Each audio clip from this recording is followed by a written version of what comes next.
ਆਲੂ ਦੀ ਖੇਤੀ ਨੂੰ ਇੱਕ ਪਾਸੇ ਤਾਂ ਗਰੀਬ ਦਾ ਮਿੱਤਰ ਕਿਹਾ ਜਾਂਦਾ ਹੈ ਔਰ ਦੂਜੇ ਪਾਸੇ ਕਹਿੰਦੇ ਕਿ ਇਹ ਘਾਟੇ ਵਾਲਾ ਸੌਦਾ ਵੀ ਹੈ। ਨਹੀਂ, ਘਾਟੇ ਵਾਲਾ ਸੌਦਾ ਤਾਂ ਕੋਈ ਵੀ ਨਹੀਂ ਹੁੰਦਾ ਜੀ। ਉਹਨੂੰ ਸਿਰਫ ਕੰਮ ਨੂੰ ਕਰਨ ਦਾ ਥੋੜਾ ਢੰਗ ਹੋਣਾ ਚਾਹੀਦਾ। ਕੁਦਰਤ ਨੇ ਪੰਜਾਬ ਨੂੰ ਇੱਕ ਇੰਨੀ ਵਧੀਆ ਵਿੰਡੋ ਦਿੱਤੀ ਆ, ਜਿਹੜਾ ਬੀਜ ਪੰਜਾਬ 'ਚ ਪੈਦਾ ਹੋ ਸਕਦਾ ਹਿੰਦੁਸਤਾਨ 'ਚ ਕਿਤੇ ਨਹੀਂ ਪੈਦਾ ਹੋ ਸਕਦਾ। ਆ ਵਿੰਡੋ ਆ ਸਾਡੇ ਕੋਲ ਬੀਜ ਪੈਦਾ ਕਰਨ ਦੀ, ਪਰ ਅਸੀਂ ਰਾਸ਼ਨ ਪੈਦਾ ਕਰੀ ਜਾ ਰਹੇ ਹਾਂ। ਜਿਹੜਾ ਤੁਸੀਂ ਨੈਟ ਹਾਊਸ ਤਿਆਰ ਕੀਤਾ ਇਹ ਕਿੰਨੀ ਕੁ ਜਗ੍ਹਾ 'ਚ ਤਿਆਰ ਹੋਇਆ ਹੈ ਔਰ ਇਹਦੇ ਤੋਂ ਕਿੰਨਾ ਬੀਜ ਜਿਹੜਾ ਰੈਡੀ ਹੋਏਗਾ, ਕਿੰਨੀ ਏਕੜ ਫਸਲ ਦੇ ਲਈ? ਇਹ ਸਾਡਾ 100 ਸਕੁਅਰ ਮੀਟਰ 'ਚ ਲੱਗਿਆ ਹੋਇਆ ਜੀ। ਇਹਦੇ 'ਚ ਅਸੀਂ 2 ਵਾਰ ਫਸਲ ਲਾਉਂਦੇ ਹਾਂ। ਪਹਿਲੀ ਅਸੀਂ ਲਾਉਂਦੇ ਹਾਂ ਆਪਣੀ ਅਕਤੂਬਰ ਦੇ ਅਖੀਰ 'ਚ, ਫਿਰ 15 ਜਨਵਰੀ ਦੇ ਨੇੜੇ ਦੁਬਾਰਾ ਫਸਲ ਲਾ ਦਿੰਦੇ ਹਾਂ ਇਹਦੇ 'ਚ। ਤੇ 2 ਫਸਲਾਂ 'ਚੋਂ ਅਸੀਂ ਤਕਰੀਬਨ 1 ਏਕੜ ਦਾ ਸਾਡੇ ਕੋਲ ਮਿਨੀ ਟਿਊਬਰ ਆ ਜਾਂਦਾ ਜੀ, ਜਿਹੜਾ ਤਕਰੀਬਨ ਲਗਭਗ 3 ਲੱਖ ਦੇ ਨੇੜੇ ਜੀ ਉਹਦੀ ਕੋਸਟ ਦੇਖੀਏ ਤਾਂ ਉਹ ਹੁੰਦੀ ਹੈ ਜੀ। ਕਹਿੰਦੇ ਹੁੰਦੇ ਨਾ ਜਿਹਨੂੰ ਆ ਗਿਆ ਤਰੀਕਾ ਉਹਦੀ ਇੱਥੇ ਹੀ ਅਮਰੀਕਾ। ਹਾਂਜੀ, ਉਹ ਗੱਲ ਸਹੀ ਆ। ਤੇ ਬਾਕੀ ਲੋਕ ਤਾਂ ਐਵੇਂ ਹੀ ਬਾਹਰ ਨੂੰ ਤੁਰੇ ਫਿਰਦੇ ਆ। ਮੈਂ ਤਾਂ ਖੁਦ ਜਾ ਕੇ ਦੇਖ ਕੇ ਆਇਆ ਇਟਲੀ ਦੇ ਵਿੱਚ। ਮੈਂ 2-3 ਮਹੀਨੇ ਕੰਮ ਕੀਤਾ। ਮੈਂ ਤਾਂ ਕਹਿੰਦਾ ਹੁੰਦਾ ਵੀ ਜਿਹਦੇ ਕੋਲ ਇੱਥੇ 2 ਏਕੜ ਜ਼ਮੀਨ ਆ, ਉਹ ਵੀ ਜੇ ਕੰਮ ਕਰੇ ਤਾਂ ਉਹ ਇੱਥੇ ਵੀ ਕਾਮਯਾਬ ਹੋ ਸਕਦਾ। ਬਹੁਤ ਸਾਰੇ ਕਿਸਾਨ ਇਹ ਗੱਲ ਕਹਿੰਦੇ ਨੇ ਕਿ ਅਸੀਂ ਜਦੋਂ ਖੇਤਾਂ ਨੂੰ ਜਿਹੜੇ ਪਰਾਲੀ ਖੇਤਾਂ 'ਚ ਨਹੀਂ ਵਾਹ ਸਕਦੇ ਕਿਉਂਕਿ ਸਾਨੂੰ ਉਸ ਤੋਂ ਬਾਅਦ ਚੰਗੀ ਫਸਲ ਨਹੀਂ ਮਿਲਦੀ ਹੈਗੀ। ਨਹੀਂ, ਇਹ ਤਾਂ ਜੀ ਜਿਹੜਾ ਕੰਮ ਕਰਨ ਦੀ ਬੰਦੇ ਦੀ ਨੀਅਤ ਹੋਵੇ ਨਾ, ਤਾਂ ਫਿਰ ਕੋਈ ਵੀ ਕੰਮ ਇਨਸਾਨ ਦੇ ਮੂਹਰੇ ਕੋਈ ਵੀ ਇਹੋ ਜਿਹਾ ਕੰਮ ਨਹੀਂ ਹੈਗਾ ਜਿਹੜਾ ਨਾ ਕਰ ਸਕੀਏ। ਜਿਸ ਤਰ੍ਹਾਂ ਪਹਿਲਾਂ ਸਬਜ਼ੀਆਂ 'ਚ ਹੁੰਦੀ ਸੀ, ਹੁਣ ਸਾਡੇ ਕੋਲ ਫੁੱਲ ਨੇ ਗੇਂਦੇ ਦੇ, ਜਿਹੜੀ ਸਾਡੀ ਡੇਲੀ ਇਨਕਮ ਆ।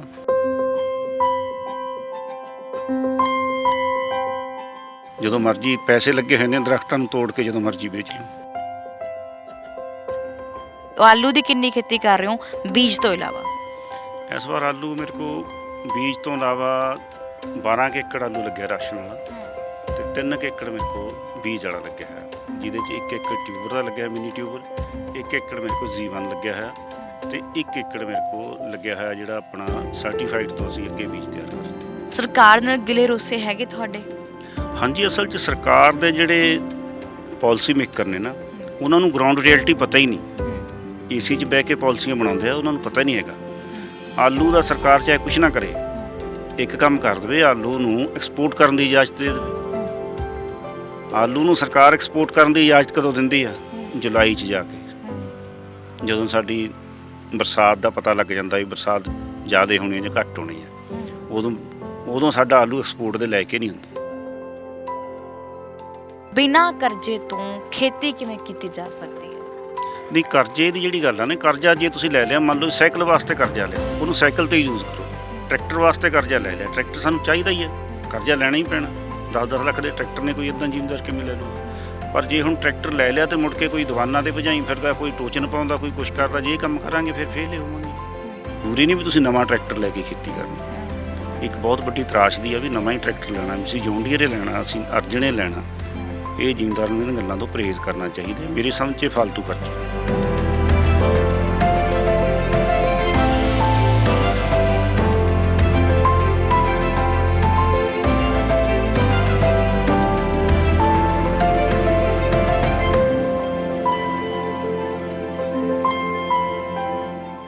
ਸਤਿ ਸ਼੍ਰੀ ਅਕਾਲ, ਤੁਸੀਂ ਦੇਖ ਰਹੇ ਹੋ ਡੇਲੀ ਪੋਸਟ ਪੰਜਾਬੀ। ਮੈਂ ਹਾਂ ਮਨਦੀਪ ਕੌਰ ਸੰਧੂ। ਅਕਸਰ ਅਸੀਂ ਤੁਹਾਨੂੰ ਸਫਲ ਕਿਸਾਨਾਂ ਦੇ ਨਾਲ ਮਿਲਵਾਉਂਦੇ ਰਹਿੰਦੇ ਹਾਂ, ਉਹ ਕਿਸਾਨ ਜੋ ਬਹੁਤ ਹੀ ਥੋੜੀ ਫਸਲ ਵਿੱਚੋਂ ਬੜਾ ਚੰਗਾ ਮੁਨਾਫਾ ਲੈਂਦੇ ਨੇ।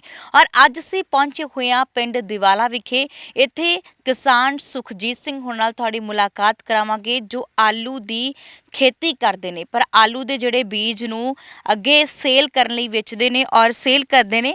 ਔਰ ਨਾਲ ਦੀ ਨਾਲ ਹੋਰ ਕਿਹੜੀ ਖੇਤੀ ਕਰਦੇ ਨੇ? ਆਲੂ ਇੱਕ ਤਰ੍ਹਾਂ ਦੇ ਨਹੀਂ, ਕਾਲਾ ਆਲੂ, ਚਿੱਟਾ ਆਲੂ, ਲਾਲ ਆਲੂ ਔਰ ਪਰਪਲ ਆਲੂ ਦੀ ਜਿਹੜੀ ਇੱਥੇ ਖੇਤੀ ਹੁੰਦੀ ਹੈ। ਔਰ ਕਿਸ ਤਰੀਕੇ ਦੇ ਨਾਲ ਸੁਖਜੀਤ ਸਿੰਘ ਸਫਲ ਕਿਸਾਨ ਬਣੇ ਨੇ, ਬਹੁਤ ਸਾਰੇ ਅਵਾਰਡ ਇਹਨਾਂ ਦੇ ਹਿੱਸੇ ਆਏ ਨੇ। ਔਰ ਅੱਜ ਅਸੀਂ ਇਹ ਸਭ ਕੁਝ ਤੁਹਾਨੂੰ ਸੁਣਾਉਣ ਲਈ ਇਹਨਾਂ ਦੀ ਦਿਲਚਸਪ ਕਹਾਣੀ ਪਹੁੰਚੇ ਇਹਨਾਂ ਦੇ ਕੋਲ। ਸਵਾਗਤ ਕਰਦੇ ਹਾਂ ਡੇਲੀ ਪੋਸਟ ਪੰਜਾਬੀ ਤੇ। ਸਤਿ ਸ਼੍ਰੀ ਅਕਾਲ ਜੀ। ਸਤਿ ਸ਼੍ਰੀ ਅਕਾਲ ਜੀ। ਠੀਕ ਠਾਕ ਹੋ ਆਪ ਜੀ? ਹਾਂਜੀ ਹਾਂਜੀ। ਸਭ ਤੋਂ ਪਹਿਲਾਂ ਮੈਂ ਜਾਣਨਾ ਚਾਹਾਂਗੀ ਕਿ ਬਹੁਤ ਸਾਰੇ ਕਿਸਾਨ ਅਕਸਰ ਕਹਿੰਦੇ ਕਿ ਸਾਨੂੰ ਆਲੂ ਦੀ ਖੇਤੀ ਤੋਂ ਬਹੁਤਾ ਮੁਨਾਫਾ ਨਹੀਂ ਹੁੰਦਾ। ਆਲੂ ਦੀ ਖੇਤੀ ਨੂੰ ਇੱਕ ਪਾਸੇ ਤਾਂ ਗਰੀਬ ਦਾ ਮਿੱਤਰ ਕਿਹਾ ਜਾਂਦਾ ਹੈ ਔਰ ਦੂਜੇ ਪਾਸੇ ਕਹਿੰਦੇ ਕਿ ਇਹ ਘਾਟੇ ਵਾਲਾ ਸੌਦਾ ਵੀ ਹੈ। ਨਹੀਂ, ਘਾਟੇ ਵਾਲਾ ਸੌਦਾ ਤਾਂ ਕੋਈ ਵੀ ਨਹੀਂ ਹੁੰਦਾ ਜੀ। ਉਹਨੂੰ ਸਿਰਫ ਕੰਮ ਨੂੰ ਕਰਨ ਦਾ ਥੋੜਾ ਢੰਗ ਹੋਣਾ ਚਾਹੀਦਾ। ਕੁਦਰਤ ਨੇ ਪੰਜਾਬ ਨੂੰ ਇੱਕ ਇੰਨੀ ਵਧੀਆ ਵਿੰਡੋ ਦਿੱਤੀ ਆ, ਜਿਹੜਾ ਬੀਜ ਪੰਜਾਬ 'ਚ ਪੈਦਾ ਹੋ ਸਕਦਾ ਹਿੰਦੁਸਤਾਨ 'ਚ ਕਿਤੇ ਨਹੀਂ ਪੈਦਾ ਹੋ ਸਕਦਾ। ਆ ਵਿੰਡੋ ਆ ਸਾਡੇ ਕੋਲ ਬੀਜ ਪੈਦਾ ਕਰਨ ਦੀ, ਪਰ ਅਸੀਂ ਰਾਸ਼ਨ ਪੈਦਾ ਕਰੀ ਜਾ ਰਹੇ ਹਾਂ। ਤੁਸੀਂ ਆਲੂ ਦਾ ਬੀਜ ਪੈਦਾ ਕਰਦੇ ਹੋ ਔਰ ਕਿੰਨੇ ਪ੍ਰਕਾਰ ਦੀਆਂ ਕਿੰਨੀਆਂ ਕਿਸਮਾਂ ਨੇ ਤੁਹਾਡੇ ਕੋਲ ਆਲੂ ਦੀਆਂ ਇਸ ਵੇਲੇ? ਸਾਡੇ ਕੋਲ ਇਸ ਟਾਈਮ 7-8 ਕਿਸਮਾਂ ਹੈਗੀਆਂ ਜੀ। ਅਸੀਂ ਵੀ 2 ਸਾਲਾਂ ਤੋਂ ਹੀ ਲੱਗੇ ਹਾਂ। ਪਹਿਲਾਂ ਅਸੀਂ ਵੀ ਫਾਰਮਰ ਵਾਂਗੂ ਕਹਿੰਦੇ ਸੀ ਵੀ ਆਲੂ ਦਾ ਕੋਈ ਫਾਇਦਾ ਨਹੀਂ ਹੈਗਾ, ਤੇ ਹੁਣ ਅਸੀਂ ਟਿਊਬਰ ਖੁਦ ਪੈਦਾ ਕਰਦੇ ਹਾਂ। ਟਿਸ਼ੂ ਕਲਚਰ ਪਲਾਂਟਸ ਲਿਆ ਕੇ ਨੈਟ ਹਾਊਸ ਦੇ ਅੰਦਰ ਲਗਾਉਂਦੇ ਹਾਂ ਉਹਨਾਂ ਨੂੰ, ਤੇ ਉਹਦੇ ਟਿਊਬਰ ਖੁਦ ਪੈਦਾ ਹੁੰਦਾ, ਜਿਹੜਾ 8 ਤੋਂ 10 ਰੁਪਏ ਦਾ ਇੱਕ ਵੈਰਾਈਟੀ ਵਾਈਜ਼ ਹੁੰਦਾ, ਤੇ ਉਹ ਤੋਂ ਅੱਗੇ G1 G2 ਪੈਦਾ ਕਰਦੇ ਹਾਂ। ਤੇ ਉਹੀ ਜੇ ਅਸੀਂ ਰਾਸ਼ਨ ਪੈਦਾ ਕਰੀਏ ਤੇ ਉਹ ਸਾਡੀ ਬੋਰੀ ਉਹੀ 400-500 ਨੂੰ ਵਿਕਣੀ ਹੈ। ਜੇ ਟਿਊਬਰ 8-10 ਰੁਪਏ ਦਾ ਇੱਕ ਵਿਕ ਜਾਂਦਾ, ਤੇ ਫਿਰ ਪ੍ਰੋਫਿਟ ਤਾਂ ਫਿਰ ਆਉਣਾ ਹੀ ਆਉਣਾ ਜੀ। ਬਹੁਤੇ ਲੋਕ ਪੰਜਾਬ ਦੇ ਜਿਹੜੇ ਕਿਸਾਨ ਨੇ ਉਹ ਡਾਇਮੰਡ ਆਲੂ ਨੂੰ, ਲਾਲ ਆਲੂ ਨੂੰ ਔਰ ਚਿੱਟੇ ਆਲੂ ਨੂੰ ਜਿਹੜੀ ਪਹਿਲ ਦਿੰਦੇ ਨੇ। ਤੁਸੀਂ ਆਪਣੇ ਖੇਤਾਂ 'ਚ ਕਾਲਾ ਆਲੂ ਔਰ ਪਰਪਲ ਆਲੂ ਜਿਹੜਾ ਦਾ ਬੀਜ ਲੈ ਕੇ ਆਏ ਹੋ, ਤਾਂ ਇਹ ਕੀ ਲੱਗਦਾ ਕਿ ਇੱਥੋਂ ਦੇ ਜਿਹੜੇ ਲੋਕ ਨੇ ਐਕਸੈਪਟ ਕਰਨਗੇ ਇਹਨੂੰ? ਬਿਲਕੁਲ, ਕਿਉਂਕਿ ਜਿਹੜੀ ਪਰਪਲ ਆਲੂ ਉਹ ਤਾਂ ਆਪਣੀ ਹੀ ਵੈਰਾਈਟੀ ਆ, CPRI ਦੀ ਹੈਗੀ ਆ, ਕੁਫਰੀ ਨੀਲਕੰਠ। ਤੇ ਜਿਹੜੀ ਕਾਲੇ ਆਲੂ ਉਹ ਇੱਕ ਅਫਰੀਕਾ ਦੀ ਵੈਰਾਈਟੀ ਹੈਗੀ ਆ, ਪਰਪਲ ਕਾਂਗੋ। ਉਹ ਖਾਣ ਦੇ ਵਿੱਚ ਬੜੀਆਂ ਵਧੀਆ ਵੈਰਾਈਟੀਆਂ ਨੇ। ਕਾਫੀ ਲੋਕਾਂ ਨੇ ਜਿਨ੍ਹਾਂ ਨੇ ਬਾਹਰ ਖਾਧੀ ਆ, ਮੈਨੂੰ ਫੋਨ ਵੀ ਆਉਂਦੇ ਵੀ ਬਾਈ ਜੀ ਇਹ ਸਾਨੂੰ ਇਹ ਬੀਜ ਦਿਓ। ਅਸੀਂ ਉਹ ਥੋੜ੍ਹੇ ਲੈਵਲ 'ਤੇ ਟਰਾਈ ਕਰ ਰਹੇ ਹਾਂ, ਜਿੱਦਾਂ 100-200 ਆਲੂ ਲੈ ਕੇ ਉਹਨੂੰ ਟਰਾਈ ਕਰ ਰਹੇ ਹਾਂ। ਤੇ ਬਾਕੀ ਜਿਹੜੀ ਚਿੱਟੇ ਲਾਲ ਆਲੂ, ਜਿੱਦਾਂ ਲਾਲ ਆਲੂ ਆ ਜਿਹਨੂੰ ਆਪਣਾ LR ਕਿਹਾ ਜਾਂਦਾ, ਉਹ ਤਾਂ ਸਾਰਾ ਪੈਪਸੀ ਲੈਂਦੀ ਆ ਜੀ, ਪੈਪਸੀ ਜਾਂਦਾ ਉਹ। ਆਮ ਬਾਜ਼ਾਰ 'ਚ ਬਹੁਤ ਘੱਟ ਵਿਕਦਾ ਉਹ। ਤੇ ਚਿੱਟੇ ਆਲੂ ਜਿੱਦਾਂ ਡਾਇਮੰਡ ਦੀ ਤੁਸੀਂ ਗੱਲ ਕੀਤੀ ਆ, ਡਾਇਮੰਡ ਖਾਣ ਵਾਸਤੇ ਬੜਾ ਵਧੀਆ, ਰਾਸ਼ਨ ਵਾਸਤੇ ਬੜਾ ਵਧੀਆ ਆਲੂ, ਲੋਕ ਕਾਫੀ ਡਿਮਾਂਡ ਕਰਦੇ ਆ ਉਹਦੀ, ਡਾਇਮੰਡ ਦੀ। ਔਰ ਅਸੀਂ ਗੱਲ ਕਰਦੇ ਹਾਂ ਆਲੂ ਦੀ, ਤੇ ਜਦੋਂ ਆਲੂ ਦਾ ਤੁਸੀਂ ਹੁਣ ਬੀਜ ਤਿਆਰ ਕਰ ਰਹੇ ਹੋ, ਪਹਿਲੀ ਗੱਲ ਕਿ ਇਹ ਲਿਆਂਦਾ ਕਿੱਥੋਂ ਗਿਆ, ਦੂਸਰੀ ਗੱਲ ਇਹਨੂੰ ਬੀਣਾ ਕਿਸ ਤਰੀਕੇ ਨਾਲ ਬੀਜਣਾ, ਜਦੋਂ ਇਹਨੂੰ ਮਿੱਟੀ ਕਿਹੜੀ ਚਾਹੀਦੀ ਹੈ, ਕਿੰਨਾ ਪਾਣੀ ਦਾ ਧਿਆਨ ਰੱਖਣਾ ਚਾਹੀਦਾ ਹੈ, ਕਿਸ ਤਰੀਕੇ ਨਾਲ ਇਹਦੀ ਦੇਖਭਾਲ ਕਰਦੇ ਹੋ ਕਿ ਚੰਗਾ ਬੀਜ ਜਿਹੜਾ ਪੈਦਾ ਹੋਵੇ? ਨਹੀਂ, ਸਭ ਤੋਂ ਪਹਿਲਾਂ ਤਾਂ ਅਸੀਂ ਨੈਟ ਹਾਊਸ ਦੇ ਅੰਦਰ ਪੈਦਾ ਕਰਦੇ ਹਾਂ। ਜਿਹੜਾ ਬੂਟਾ ਲੈ ਕੇ ਆਉਂਦੇ ਆ ਨਾ, ਉਹ ਇੰਨਾ ਕੁ ਸੈਂਸਿਟਿਵ ਹੁੰਦਾ, ਤੁਸੀਂ ਬਾਹਰ ਲਾ ਹੀ ਨਹੀਂ ਸਕਦੇ। ਜੇ ਤੁਸੀਂ ਬਾਹਰ ਲਾਤਾ ਤੇ ਉਹਦੇ ਵਿੱਚ ਵਾਇਰਸ ਆ ਗਿਆ ਤਾਂ ਤੁਹਾਡਾ ਸਾਰਾ ਆਲੂ ਖਤਮ ਹੋ ਗਿਆ ਉਹ। ਇਸ ਕਰਕੇ ਵਾਇਰਸ ਨੂੰ ਰੋਕਣ ਵਾਸਤੇ ਉਹਨੂੰ ਨੈਟ ਹਾਊਸ ਦੇ ਅੰਦਰ ਲਾਇਆ ਜਾਂਦਾ। ਕਿਉਂਕਿ ਵਾਇਰਸ ਕਾਹਤੋਂ ਆਉਂਦਾ? ਵਾਇਰਸ ਆਉਂਦਾ ਜਾਂ ਤਾਂ ਵਾਈਟ ਫਲਾਈ ਤੋਂ ਆਉਂਦਾ ਜਾਂ ਆਪਣੇ ਐਫਿਡ ਤੇਲੇ ਤੋਂ ਆਉਂਦਾ। ਇਹ ਦੋਹਾਂ ਚੀਜ਼ਾਂ ਨੂੰ ਰੋਕਣ ਵਾਸਤੇ ਆਪਾਂ ਨਹੀਂ ਰੋਕ ਸਕਦੇ। ਇਕੱਲੇ ਬੂਟੇ ਦੇ ਕੋਲ ਆਪਾਂ ਕੋਈ ਕੁਛ ਨਹੀਂ ਕਰ ਸਕਦੇ ਵੀ ਇਹਨੂੰ ਰੋਕ, ਇੱਥੇ ਆਪਾਂ ਤੇਲਾ ਨਹੀਂ ਆਉਣ ਦੇਣਾ ਤੇ ਚਿੱਟੀ ਮੱਖੀ ਨਹੀਂ ਆਉਣ ਦੇਣੀ। ਉਹਦੇ ਵਾਸਤੇ ਫਿਰ ਨੈਟ ਹਾਊਸ ਆ। ਅਸੀਂ ਦੇਖ ਰਹੇ ਸੀ ਕਿ ਨੈਟ ਹਾਊਸ ਦੇ ਵਿੱਚ ਇੱਕ ਰੱਸੀ ਦੇ ਨਾਲ ਯੈਲੋ ਕਲਰ ਦੀਆਂ ਥੈਲੀਆਂ ਟੰਗੀਆਂ ਹੋਈਆਂ ਨੇ, ਉਹ ਕਿਉਂ ਲਗਾਈਆਂ ਗਈਆਂ ਨੇ? ਇਹ ਜੈਲੋ ਟਰੈਪ ਕਹਿੰਦੇ ਆ ਜੀ ਇਹਨਾਂ ਨੂੰ। ਇਹਦੇ ਤੇ ਤੇਲਾ ਜਾਂ ਚਿੱਟੀ ਮੱਖੀ ਜੋ ਵੀ ਹੁੰਦਾ ਹੈ, ਜੈਲੋ ਰੰਗ ਤੇ ਜਾ ਕੇ ਅਟਰੈਕਟ ਹੁੰਦਾ, ਤੇ ਉੱਥੇ ਉਹਦੇ ਉੱਤੇ ਗਮ ਲਗਾਈ ਹੁੰਦੀ, ਗੂੰਦ ਲਗਾਈ ਜਾਂਦੀ ਹੈ, ਤੇ ਉਹਦੇ ਨਾਲ ਚਿੰਬੜ ਜਾਂਦਾ, ਤੇ ਉਹ ਅੱਗੇ ਤੁਹਾਡਾ ਵਾਇਰਸ ਵਗੈਰਾ ਨਹੀਂ ਫੈਲਾ ਪਾਉਂਦਾ ਜੀ ਉਹ। ਜਿਹੜਾ ਤੁਸੀਂ ਨੈਟ ਹਾਊਸ ਤਿਆਰ ਕੀਤਾ, ਇਹ ਕਿੰਨੀ ਕੁ ਜਗ੍ਹਾ 'ਚ ਤਿਆਰ ਹੋਇਆ ਹੈ ਔਰ ਇਹਦੇ ਤੋਂ ਕਿੰਨਾ ਬੀਜ ਜਿਹੜਾ ਰੈਡੀ ਹੋਏਗਾ ਕਿੰਨੀ ਏਕੜ ਫਸਲ ਦੇ ਲਈ? ਇਹ ਸਾਡਾ 100 ਸਕੁਅਰ ਮੀਟਰ 'ਚ ਲੱਗਿਆ ਹੋਇਆ ਜੀ। ਇਹਦੇ 'ਚ ਅਸੀਂ 2 ਵਾਰ ਫਸਲ ਲਾਉਂਦੇ ਹਾਂ। ਪਹਿਲੀ ਅਸੀਂ ਲਾਉਂਦੇ ਹਾਂ ਆਪਣੀ ਅਕਤੂਬਰ ਦੇ ਅਖੀਰ 'ਚ, ਫਿਰ 15 ਜਨਵਰੀ ਦੇ ਨੇੜੇ ਤੇੜੇ ਦੁਬਾਰਾ ਫਸਲ ਲਾ ਦਿੰਦੇ ਹਾਂ ਇਹਦੇ 'ਚ। ਤੇ 2 ਫਸਲਾਂ 'ਚੋਂ ਅਸੀਂ ਤਕਰੀਬਨ 1 ਏਕੜ ਦਾ ਸਾਡੇ ਕੋਲ ਮਿਨੀ ਟਿਊਬਰ ਆ ਜਾਂਦਾ ਜੀ, ਜਿਹੜਾ ਤਕਰੀਬਨ ਲਗਭਗ 3 ਲੱਖ ਦੇ ਨੇੜੇ ਤੇੜੇ ਜੀ ਉਹਦੀ ਕੋਸਟ ਦੇਖੀਏ ਤਾਂ ਉਹ ਹੁੰਦੀ ਹੈ ਜੀ ਉਹਦੀ। ਹੁਣ ਤੱਕ ਜੇਕਰ ਅਸੀਂ ਗੱਲ ਕਰੀਏ ਤਾਂ ਹੁਣ ਪਹਿਲਾ ਜਿਹੜਾ ਟਰਾਇਲ ਹੈ ਹੈ ਨਾ, ਤਾਂ ਤੁਸੀਂ ਆਪਣੇ ਖੇਤਾਂ 'ਚ ਇਹਨੂੰ ਜਾ ਕੇ ਯੂਜ਼ ਕਰੋਗੇ ਜਾਂ ਫਿਰ ਹਾਲੇ ਕੋਈ ਲੈਣ ਆਊਗਾ ਤਾਂ ਦਿਓਗੇ ਵੀ ਉਹਨਾਂ ਨੂੰ? ਨਹੀਂ, ਇਹ ਅਸੀਂ ਜਿਹੜੀ ਇਹ ਮਹਿੰਗਾ ਬਹੁਤ ਹੁੰਦਾ ਜੀ, ਇਹਨੂੰ ਬਹੁਤ ਘੱਟ ਲੋਕ ਲਾਉਂਦੇ ਆ। ਤੇ ਅਸੀਂ ਤਾਂ ਕਹਿੰਦੇ ਆ ਵੀ ਜਿਹਨੇ ਬੀਜ ਵਾਸਤੇ ਲੈਣਾ ਜਾਂ ਤਾਂ ਉਹ G1 ਲਵੇ ਜਾਂ G2 ਲਵੇ ਜਾਂ G3 ਲਵੇ, ਕਿਉਂਕਿ ਇੰਨੇ ਮਹਿੰਗੇ ਲੈਣ ਦਾ ਕੋਈ ਫਾਇਦਾ ਨਹੀਂ। ਪਰ ਫਿਰ ਵੀ ਜੇ ਕੋਈ ਕੇਅਰ ਕਰ ਸਕਦਾ, ਬਹੁਤ ਹੈਗੇ ਲੋਕ ਮਿਹਨਤੀ ਜਿਹੜੇ ਨਹੀਂ ਇਹ 'ਚ ਵਾਇਰਸ ਵਗੈਰਾ ਆਉਣ ਦਿੰਦੇ, ਸਾਂਭ ਸੰਭਾਲ ਰੱਖਦੇ ਆ, ਤੇ ਆਪਣੇ ਖੇਤ 'ਚ ਵੀ ਟਰੈਪ ਲਾਉਂਦੇ ਆ। ਅਸੀਂ ਸਾਡੇ ਖੇਤਾਂ 'ਚ ਵੀ ਟਰੈਪ ਲੱਗੇ ਹੋਏ ਨੇ, ਤੇ ਉੱਥੇ ਆਪਣਾ ਜਿਹੜੀ ਇਹ ਤੋਂ ਤੇਲੇ ਤੋਂ ਜਾਂ ਚਿੱਟੀ ਮੱਖੀ ਤੋਂ ਦਵਾਈ ਆ, ਐਕਟਾਰਾ ਜਾਂ ਅਮੀਡਾ ਬਦਲ ਕੇ 10 ਕੁ ਦਿਨਾਂ ਬਾਅਦ ਕਰਦੇ ਰਹਿੰਦੇ ਆ। ਉੱਥੇ ਨਹੀਂ ਆਉਂਦਾ ਤੇ ਰੋਕ ਰਹਿੰਦੀ ਆ। ਤੇ ਇੱਕ ਉਹਦੇ ਆਲੇ ਦੁਆਲੇ ਅਸੀਂ ਜਿੱਥੇ ਖੇਤ ਦੇ ਸਾਡੇ ਆਲੂ ਲੱਗੇ ਹੁੰਦਾ ਸੀ, ਆਲੇ ਦੁਆਲੇ ਗੇਂਦੇ ਦੀ ਅਸੀਂ ਹੈੱਜ ਬਣਾਉਂਦੇ ਹਾਂ, ਉਹਦੇ ਆਲੇ ਦੁਆਲੇ ਗੇਂਦੇ ਦੀ ਦੀਵਾਰ ਕਰਦੇ ਹਾਂ ਵੀ ਤੇਲਾ ਜਾਂ ਚਿੱਟੀ ਮੱਖੀ ਜ਼ਿਆਦਾ ਆਵੇ ਤਾਂ ਇਹ ਗੇਂਦੇ 'ਤੇ ਚਲੇ ਜਾਵੇ, ਸਾਡੇ ਆਲੂਆਂ 'ਤੇ ਨਾ ਜਾਵੇ। ਇੱਦਾਂ ਦੇ ਤੁਸੀਂ ਜੇ ਤਰੀਕੇ ਵਰਤਦੇ ਹੋ ਤਾਂ ਤੁਹਾਡਾ ਬਚ ਜਾਊਗਾ ਖੇਤ ਦੇ ਵਿੱਚ। ਅਸੀਂ ਦੇਖ ਵੀ ਰਹੇ ਹਾਂ ਕਿ ਸਾਡੇ ਖੇਤਾਂ ਦੇ ਵਿੱਚ ਵੀ ਇੱਕ ਪਾਸੇ ਤਾਂ ਵੱਟਾਂ ਬਣੀਆਂ ਹੋਈਆਂ ਆਲੂ ਦੀਆਂ, ਦੂਜੇ ਪਾਸੇ ਤੁਸੀਂ ਇੱਕ ਪਾਸੇ ਵੱਟਾਂ ਬਣਾਈਆਂ ਹੋਈਆਂ ਗੇਂਦੇ ਦੇ ਫੁੱਲਾਂ ਦੀਆਂ। ਤਾਂ ਇਹ ਬਹੁਤ ਵਧੀਆ ਕਿ ਜੇਕਰ ਕਹਿੰਦੇ ਕਿ ਕੰਮ ਕਰਨ ਦਾ ਢੰਗ ਤਰੀਕਾ ਹੋ ਜਾਂਦਾ ਨਾ, ਤਾਂ ਉਹਦਾ ਮਤਲਬ ਉਹ ਕਦੇ ਵੀ ਜਿਹੜਾ ਨਾਕਾਮ ਨਹੀਂ ਹੋਏਗਾ। ਬਿਲਕੁਲ ਜੀ, ਉਹ ਕਹਿੰਦੇ ਹੁੰਦੇ ਨੇ ਜਿਹਨੂੰ ਆ ਗਿਆ ਤਰੀਕਾ ਉਹਦੀ ਇੱਥੇ ਹੀ ਅਮਰੀਕਾ। ਹਾਂਜੀ, ਉਹ ਗੱਲ ਸਹੀ ਆ। ਤੇ ਬਾਕੀ ਲੋਕ ਤਾਂ ਐਵੇਂ ਹੀ ਬਾਹਰ ਨੂੰ ਤੁਰੇ ਫਿਰਦੇ ਆ। ਮੈਂ ਤਾਂ ਖੁਦ ਜਾ ਕੇ ਦੇਖ ਕੇ ਆਇਆ ਇਟਲੀ ਦੇ ਵਿੱਚ, ਮੈਂ 2-3 ਮਹੀਨੇ ਕੰਮ ਕੀਤਾ।